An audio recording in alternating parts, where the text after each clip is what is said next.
الحمد لله الذي غرس لنا شجرة طيبة أصلها ثابت وفرعها في السماء، والصلاة والسلام على رسولنا الذي بنى لنا بيتا سيته في الآفاق والأنحاء، وعلى آله وأصحابه النجباء. أما بعد، فقد قال الله تبارك وتعالى في كتابه المجيد والفرقان الحميد: أعوذ بالله من الشيطان الرجيم، بسم الله الرحمن الرحيم. سبحان الذي أسرى بعبده ليلا من المسجد الحرام إلى المسجد الأقصى الذي باركنا حوله لنريه من آياتنا إنه هو السميع البصير. وقال النبي صلى الله عليه وسلم لبلال رضي الله تعالى عنه: يا بلال أقم الصلاة أرحنا بها. وقال النبي صلى الله عليه وسلم: مروا صبيانكم بالصلاة إذا بلغوا 7 واضربوهم عليها إذا بلغوا 10، أو كما قال النبي صلى الله عليه وسلم. صدق الله العظيم وصدق رسوله النبي الكريم، ونحن على ذلك لمن الشاهدين والشاكرين، والحمد لله رب العالمين. مٹ جائے گناہوں کا تصور ہی جہاں سے اقبال، مٹ جائے گناہوں کا تصور ہی جہاں سے اقبال، اگر ہو جائے یقین کہ اللہ دیکھ رہا ہے. دل پاک نہیں تو پاک ہو نہیں سکتا انسان، ورنہ ابلیس کو بھی آتے تھے وضو کے فرائض بہت. سر جھکانے سے نماز ادا نہیں ہوتی، دل جھکانا پڑتا ہے عبادت کے لیے. اقبال نے توڑ دی تسبیح اس لیے، اقبال نے توڑ دی تسبیح اس لیے، کیا گن کے نام لوں اس خدا کا جو بے حساب دیتا ہے. عجیب ہے یہ نماز محبت کا سلسلہ اقبال، عجیب ہے یہ نماز محبت کا سلسلہ اقبال. کوئی قضا کر کے رویا تو کوئی ادا کر کے رویا. معراج کا واقعہ نبی کریم صلی اللہ علیہ وسلم کی حیات مبارکہ کا نہایت عظیم الشان اور محیر العقول معجزہ ہے، عقلوں کو دنگ کر دینے والا، حیران کرنے والا معجزہ ہے. اللہ تبارک و تعالیٰ نے اپنے حبیب رحمت دو عالم صلی اللہ علیہ وسلم کو آسمانوں پر بلایا اور اپنے خصوصی انعامات سے نوازا. مسلسل آزمائشوں اور سخت حالات کے بعد اپنے حبیب کی دل جوئی اور ان کی دلداری کرنے کے لیے یہ عجیب و غریب آسمان کا تاریخی سفر پیش آیا، جس میں اللہ تبارک و تعالی نے نبی کریم صلی اللہ علیہ وسلم کو اپنے قرب خاص سے نوازا، انبیاء علیہم السلام سے ملاقاتیں کروائی، جنت و جہنم کا مشاہدہ کروایا، نیک لوگوں کے اجر و ثواب کو بیان کیا اور بتلایا، اور برے لوگوں کے انجام و عذاب کا نظارہ بھی کروایا۔ اور کمال یہ ہے کہ یہ وہی شب معراج ہے جس میں نبی کریم صلی اللہ علیہ وسلم کے ذریعے سے سارے انبیاء کی نماز کے اندر امامت کروائی، اور امام الانبیاء کا مقدس لقب اسی رات کو عطا کیا گیا۔ شب معراج یہ نبی کریم صلی اللہ علیہ وسلم کے لیے عظیم شرافت کا واقعہ ہے، جس میں نبی کریم صلی اللہ علیہ وسلم کو کئی انعامات سے نوازا گیا، کئی تحفے عطا کیے گئے، اور اس میں سب سے بہترین تحفہ جو تھا وہ نماز کا تحفہ تھا۔ وہ نماز جو صرف امت کو نہیں ملی تھی بلکہ اگلے انبیاء علیہ السلام کے اندر بھی نماز موجود تھی۔ چنانچہ سیدنا ابراہیم علیہ السلام نے جب بیت اللہ کو تعمیر کیا، بنایا، تو اس بیت اللہ کی تعمیر کی غرض یہ بتلائی، رب اجعلنی مقیم الصلاۃ ومن ذریتی، الہی بیت اللہ میں نے بنا دیا ہے، اب مجھے اپنی ذات کے اعتبار سے بھی نماز کا پابند بنا، اور میری جو آئندہ آنے والی نسلیں ہیں ان کے اندر بھی نمازی لوگوں کو پیدا فرما، نمازوں کا اہتمام کرنے والا پیدا فرما۔ علماء لکھتے ہیں دعائے خلیل کا اثر یہ ہوا کہ ان کے لخت جگر، نور نظر سیدنا اسماعیل علیہ السلام جب نبی بنائے گئے تو قرآن ان کے بارے میں یوں کہتا ہے وَكَانَ يَأْمُرُ أَهْلَهُ بِالصَّلَاةِ وَالزَّكَاةِ، کہ اسماعیل علیہ السلام اپنے گھر والوں کو نماز پڑھنے کا حکم دیا کرتے تھے۔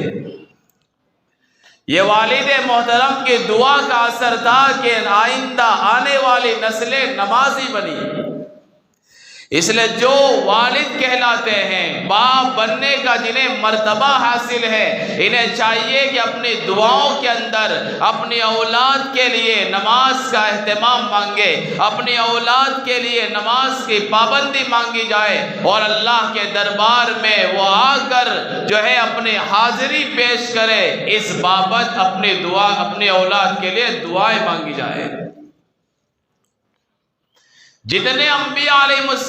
السلام آئے، قرآن کریم نے جا بجا ان کا تذکرہ کیا ہے۔ حضرت لوط علیہ السلام ہو، حضرت اسحاق علیہ السلام ہو، حضرت یعقوب علیہ السلام ہو، ان سبوں نے اپنی امت کو نماز کی تلقین فرمائی۔ حضرت شعیب علیہ السلام کی قوم کے اندر بھی نماز موجود تھی، اس لیے شعیب علیہ السلام جب تبلیغ کرتے تھے ان کی قوم کہتے تھے یا شعیب الصلاۃ تأمرک ان نترک ما یعبد آباؤنا، اے شعیب کیا تیری نماز ہمیں یہ حکم دیتی ہے یا تیری نماز ہمیں روک دے گی ان معبودان کی عبادت کرنے سے جن کی عبادت ہمارے باپ دادا کیا کرتے تھے۔ حضرت زکریا علیہ السلام کا عجیب نقشہ قرآن کریم نے کھینچا ہے، وَهُوَ قَائِمٌ يُصَلِّي فِي الْمِحْرَابِ، کہ زکریا علیہ السلام محراب کے اندر کھڑے ہو کر نماز ادا کر رہے تھے۔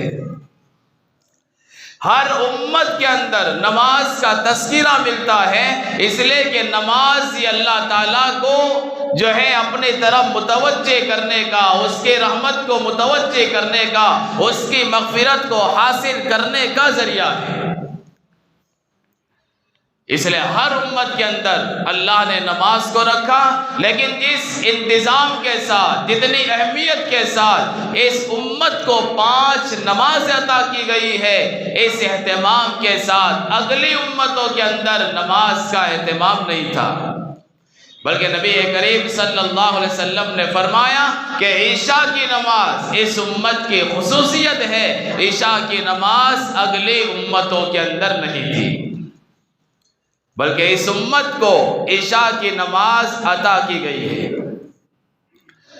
اور نماز کی اہمیت کو دیکھتے ہوئے اللہ نے خاص جگہ کا انتخاب فرمایا۔ حالانکہ معراج کے واقعے سے پہلے بھی اللہ کے رسول نماز پڑھا کرتے تھے۔ یا ایھا المزمل قم اللیل الا قلیلا،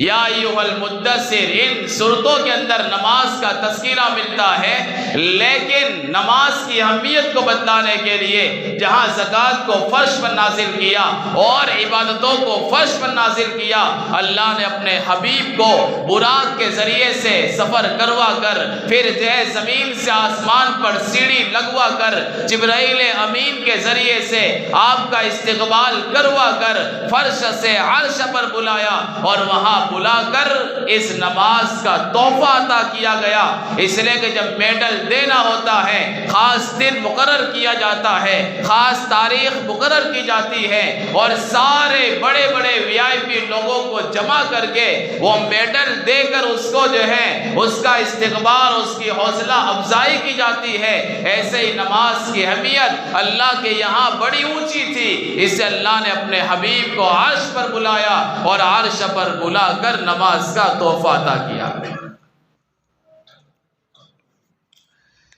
اور اگر ہم تھوڑا غور کریں تو نماز کی اپنی الگ خصوصیات ہے، الگ ہی خصوصیات، الگ ہی اہمیت ہے۔ شریعت نے نابالغ لڑکے پر کوئی عبادت فرض نہیں کی ہے۔ نابالغ لڑکا ہے، روزہ فرض نہیں، لیکن نماز کی جب باری آئی،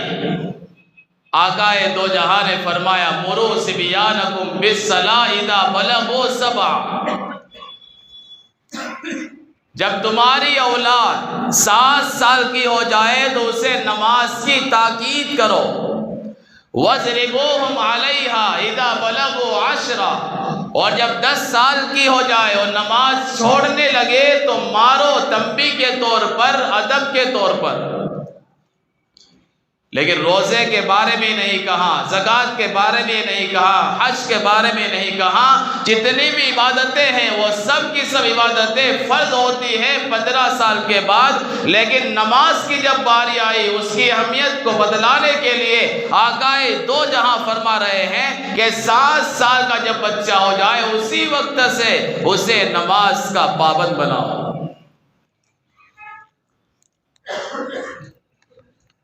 علماء نے اور خصوصیت لکھی ہے، اگر ہم غور کریں گے تو معلوم ہوگا، اگر روزہ کو لیا جائے تو روزہ صرف بالغ مردوں پر جو ہے فرض ہے، نابالغ لڑکوں پر فرض نہیں۔ روزہ مقیم لوگوں پر فرض ہے، مسافروں پر فرض نہیں۔ زکوٰۃ امت کے مالداروں پر فرض ہے، لیکن امت کے غریبوں پر فرض نہیں۔ حج امت کے مالداروں پر، جن کے اندر وہاں جانے کی استطاعت ہے، خرچہ اٹھانے کی اہلیت ہے، ان پر فرض ہے، لیکن غریبوں پر فرض نہیں ہے۔ قربانی امت کے مالداروں پر فرض ہے، غریبوں پر فرض نہیں ہے۔ ایسا ہی اگر کسی علاقے میں جہاد فرض ہوتا ہے تو پھر صرف وہاں کے مردوں پر فرض ہوگا، عورتوں پر، بوڑھوں پر، بچوں پر فرض نہیں ہوگا۔ لیکن نماز کو اٹھا لیجئے، چاہے امت کا غریب ہو، امت کا مالدار ہو، یا کوئی بھی ہو، مسافر ہو، مقیم ہو، کوئی بھی ہو، صحت مند ہو، بیمار ہو، اگر 15 سال کا ہو چکا ہے اس پر نماز فرض ہے۔ لیکن دوسری عبادتوں کے بارے میں ایسا نہیں کہا گیا۔ جہاں نماز کی باری آئی،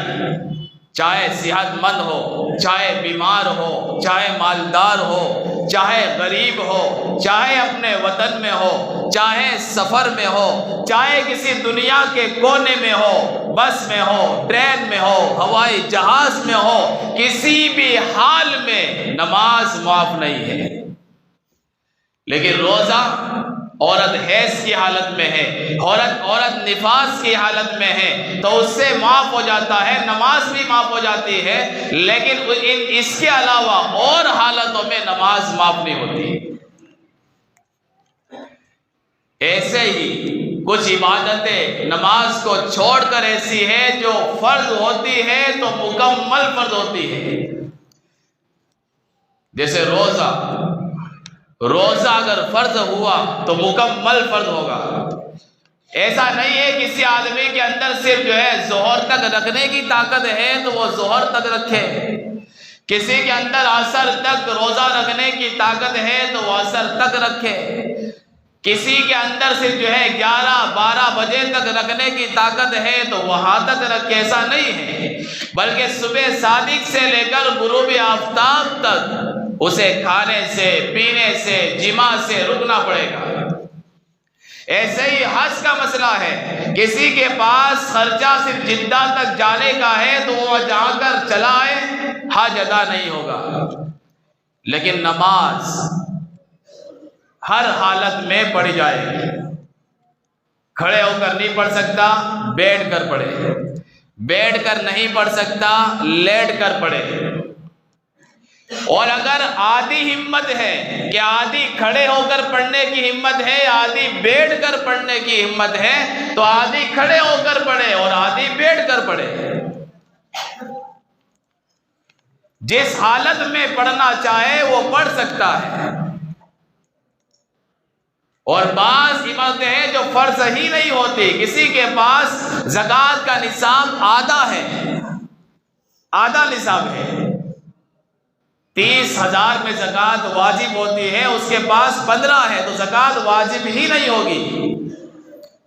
لیکن نماز پڑھنے کی آدھی ہمت ہے تو پڑھنی پڑے گی کہ بھائی لیٹ کر پڑھ، تو بیٹھ کر پڑھ، آدھی کھڑے ہو کر پڑھ، آدھی بیٹھ کر پڑھ، لیکن تجھے پڑھنا پڑے گی۔ یہ نماز کی خصوصیت ہے، اس لیے اللہ تعالیٰ نے جا بجا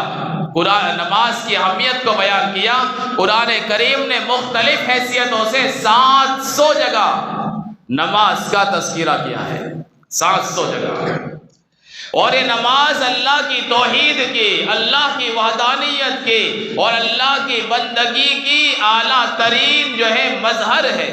اندازہ لگائے کہ نماز اللہ کو کتنی محبوب ہے۔ ایک مسلمان جب مسجد میں آتا ہے اللہ اکبر کہہ کر ہاتھ اٹھاتا ہے، اور ہاتھ اٹھا کر اللہ اکبر کہہ کر اللہ کی وحدانیت کو بیان کرتا ہے، غیر اللہ کی عبادت کی نفی کرتا ہے، شرک کی نفی کرتا ہے، اور پھر دونوں ہاتھ باندھ کر اللہ کے دربار میں ادب کے ساتھ کھڑا ہو جاتا ہے، جیسے ایک مجرم دربار شاہی میں کھڑا ہوتا ہے۔ اور کمال یہ ہے کہ اس کے اندر ہمت تک نہیں ہے کہ وہ نظریں اٹھا کر اوپر دیکھ لے، بلکہ بڑے ادب کے ساتھ سجدے کی جگہ اپنی نظریں جھکائے رکھتا ہے، اور ساتھ ساتھ میں مجرم کی طرح کھڑے ہو کر زبان پر اللہ کی حمد و ثنا جاری ہے، سبحانک اللہم وبحمدک وتبارک اسمک وتعالی جدک ولا الہ غیرک کہہ کر اللہ کی ثنا بیان کرتا ہے، اللہ کی تعریف بیان کرتا ہے۔ دربار شاہی میں آیا ہے،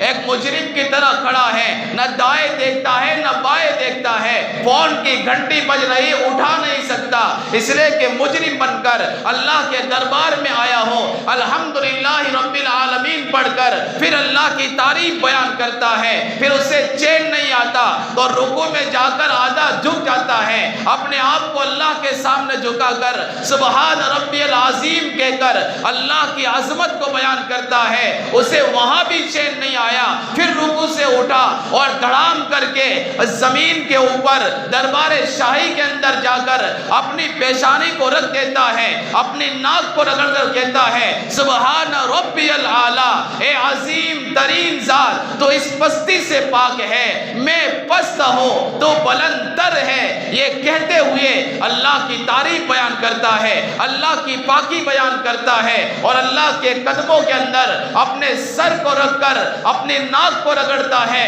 پھر اللہ اوپر کہہ کر بیٹھتا ہے، پھر جاتا ہے اور اس ناک کو رگڑتا ہے جس ناک کی وجہ سے وہ اپنے بھائی سے جھگڑ رہا تھا، جس ناک کی وجہ سے وہ اپنی بہنوں پر ظلم و ستم کے پہاڑ توڑ رہا تھا، جس ناک کی وجہ سے وہ اپنے آپ کو بادشاہ سمجھ رہا تھا، آج اسی ناک کو اللہ کے دربار میں جھکا کر وہ رگڑ کر کہہ رہا ہے کہ میں ایک مجرم بن کر تیرے سامنے پیش ہوا ہوں، الہی مجھے معاف کر دے۔ اتنا ہی نہیں، کبھی اتحیات میں بیٹھ کر اپنی ساری عبادتیں، چاہے وہ جانی عبادتیں ہو چاہے مالی عبادتیں ہو، اللہ کے دربار میں پیش کرتا ہے، اور حد ہو گئی جب آخری قائد میں بیٹھتا ہے، حالانکہ اس نے کیا وہی جو اللہ نے کہا تھا، اس نے کیا وہی جو رسول نے کہا تھا، کبھی اللہ کی تعریف بیان کی، کبھی اللہ کی عظمت بیان کی، کبھی اللہ کی الوہیت بیان کی۔ یہ سب کچھ کرنے کے بعد جب قاعدے کے اندر بیٹھتا ہے، نبی پر درود پڑھتا ہے اور بڑے شرمندگی کے ساتھ اللہ سے کہتا ہے اللہم انی ظلمت نفسی ظلما کثیرا ولا یغفر الذنوب الا انت فاغفر لی، الہی میں نے اپنی ذات پر ظلم و ستم کے پہاڑ توڑے ہیں، اگر تو مجھے معاف نہیں کرے گا تو کون ایسی ذات ہے جو میرے گناہوں کو معاف کر دے۔ یہ ہے نماز کی اہمیت۔ کاش کہ میں اور آپ اگر اس دھیان کے ساتھ نماز پڑھے، کتنا مزہ آئے گا۔ پھر سماج میں سر جھکا کر چلنا آئے گا، پھر ہر ایک کے ساتھ تواضع کے ساتھ تواضع سے پیش اپنے آپ کو پیش کرنے کا سلیقہ آئے گا۔ بہرحال یہ ماہ رجب جس کے اندر شب معراج کا واقعہ پیش آیا، یہ ہمارے لیے بڑی شرافت کی بات ہے۔ 5 اقوال ہے کہ رجب کا واقعہ معراج کون سے مہینے میں پیش آیا۔ کسی نے کہا ربیع الاول میں پیش آیا، کسی نے کہا ربیع الاخر میں پیش آیا، کسی نے کہا شوال میں پیش آیا، کسی نے کہا ذی الحجہ میں پیش آیا، اور مشہور قول یہ ہے کہ رجب کے اندر یہ معراج کا واقعہ پیش آیا اور 27ویں تاریخ کو پیش آیا۔ بس اتنا ہے، لیکن لوگوں نے اس میں بدعت و خرافات کو ایجاد کر لیا ہے، اور 27ویں رات کو جشن شب معراج کے نام سے مناتے ہیں، جشن شب معراج، اور اتنی اہمیت بیان کرتے ہیں کہ یوں کہتے ہیں کہ جشن شب معراج اس کی اتنی فضیلت ہے کہ شب برات اور شب قدر کی بھی نہیں ہے۔ یہ ہمارے کچھ لوگ ابھی 27 کی تاریخ آئے گی تو منائیں گے، اور بعض خاص عبادتیں انہوں نے اپنی طرف سے گھڑ لی ہیں، حالانکہ رجب کے مہینے میں جس دن روزہ رکھنا چاہیں رکھ سکتے ہیں، جتنی نمازیں پڑھنا چاہیں پڑھ سکتے ہیں، لیکن اللہ کے نبی کی طرف سے، صحابہ کی طرف سے اس مہینے کے اندر کوئی خاص عبادت منقول نہیں ہے۔ لوگوں نے 2 عبادتیں بنا رکھی ہے، ایک جو ہے 27 رجب کا روزہ کہ اس کی بڑی فضیلت ہے، اور یوں کہتے ہیں کہ ہزاری روزہ، ایک روزہ رکھا تو 1000 روزہ رکھنے کا ثواب ملے گا، اور یوں کہہ کر رکھا جاتا ہے۔ اور 27ویں رجب کو نبی کے نام پر آتش بازی، پٹاخے اور پھر جھنڈیاں لہرانا، چھوٹے چھوٹے چراغ جلا کر دیواروں پر رکھنا، یہ سب کچھ لوگ کرتے ہیں، حالانکہ پکی بات نہیں ہے کہ 27ویں رجب کو ہی معراج کا واقعہ پیش آیا، کیونکہ مہینہ بھی متعین نہیں، البتہ مشہور قول یہ ہے کہ رجب کے مہینے میں پیش آیا۔ بس اس کی فضیلت اتنی ہے کہ اس رات کے اندر عظیم الشان سفر پیش آیا اور نماز کا تحفہ ملا۔ جب نماز کا تحفہ ملا ہے تو مجھے اور آپ کو نماز کی پابندی کرنی چاہیے، اور اگر اس رات کی فضیلت ہے، واقعی ہے، تو پھر اسی رات کی ہوگی جس رات میں یہ سفر ہوا۔ ہر سال آنے والی رات میں فضیلت نہیں ہے، فضیلت ہے تو وہ وہی رات فضیلت والی تھی جس رات میں اللہ کے نبی معراج میں گئے، اس کے علاوہ کسی رات میں فضیلت نہیں ہے۔ اور اگر فضیلت ہوتی تو یہ واقعہ نبی کے انتقال سے 18 سال پیش آیا، 18 سال پہلے تو ان 18 سالوں میں نبی نے صحابہ کو ترغیب کیوں نہیں دی؟ نبی نے فضیلت کیوں بیان نہیں کی؟ اور نبی کے جانے کے بعد 100 سال تک اس زمین پر صحابہ رہے، پھر بھی کسی صحابی نے اس رات کو منانے کا حکم نہیں دیا۔ اس رات میں کوئی خاص عبادت ہے، یہ بات ہم تک نہیں پہنچائی۔ جب نہیں پہنچائی تو معلوم ہوا کہ دوسری باتیں کرنا اپنی طرف سے یہ بدعت ہے، کیونکہ جو بات صحابہ نے نہیں کی، اگر یہ بھلائی کا کام ہوتا روزہ رکھنا خاص 27 رجب کو، تو صحابہ ضرور رکھتے، کیونکہ صحابہ سے بڑا عاشق رسول کون ہو سکتا ہے؟ وہ ہر بھلے کام کی طرف لپکتے تھے۔ حضرت حذیفہ فرماتے ہیں کل عبادت لم یتعبدها اصحاب رسول اللہ فهو بدعۃ، کہ جس عبادت کو صحابہ رسول نے نہ کیا ہو وہ عبادت بدعت ہے، یہ تھرمامیٹر ہے۔ اس لیے جو ہے 27 رجب واقعی اس تاریخ میں معراج کا واقعہ پیش آیا تھا۔ اگر منانا ہی ہے تو نمازیں پڑھیں، اللہ کی طرف رجوع کریں اور اپنے آپ کو نماز کا پابند بنائیں، یہ اصل بات ہے۔ بہرحال کہ خلاصہ یہ ہے کہ جو ہے ماہ رجب ہے، اسی مہینے کے اندر یہ عظیم الشان نماز کا تحفہ میں ملا ہے۔ ہم تمام کو چاہیے کہ نماز کا اہتمام کریں، نماز کی پابندی کریں۔ سامنے شب برات اور رمضان کا مہینہ بھی آ رہا ہے، اس کی تیاری ابھی سے کریں کہ اپنے آپ کو رمضان کے لیے ہم تیار کریں۔ اللہ تعالیٰ مرتے دم تک ہمیں 5 وقت نماز باجماعت پڑھنے کا اہتمام نصیب فرمائے اور اس کی پابندی کرنے کی ہمیں توفیق نصیب فرمائے۔ آمین۔ وآخر دعوانا الحمدللہ رب العالمین۔